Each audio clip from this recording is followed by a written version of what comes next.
Amit Shah security చాలా జాగ్రత్తగా ఉండాలి. అమిత్ షాకి చాలా పెద్ద ప్రాణహాని ఉంటుంది.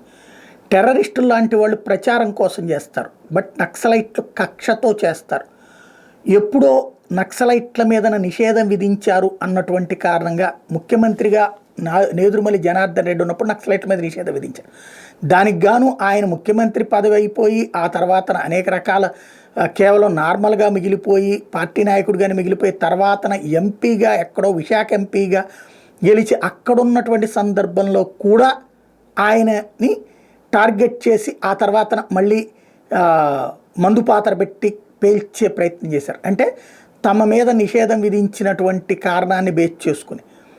ఇకపోతే అది వాస్తవంగా పోలీసులు చెప్తేనే చేస్తారని తెలిసినా సరే నేదురుమల్లి అలాగే చంద్రబాబు నాయుడిని టార్గెట్ చేసినటువంటిది.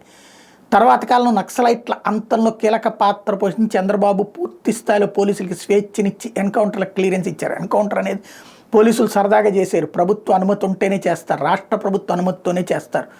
కాబట్టి చంద్రబాబు హయాంలో అనేక మంది నక్సలైట్లను ఊచకోత కోశారు. కాబట్టి ఆ కక్షతో అలిపిరి దగ్గర ఆయనకి మందు పాత్ర పెట్టినటువంటి సంఘటన గుర్తుంది కదా. కాబట్టి దేశంలో అనేక చోట్లట్లాగా నాయకులని హత్య చేసినటువంటి చరిత్ర నక్సలైట్లకు ఉంది. వాళ్ళకి కష్టం నష్టం కలిగించే వాళ్ళని వెంటాడి వేటాడేటటువంటి తత్వం ఉంటుంది. ప్లాంట్ చేసి అటాక్ చేస్తుంటారు. ఇప్పుడు అమిత్ షా ఆ విషయం మీద దృష్టి సారించుకోవాల్సింది, తన భద్రత మీద తను.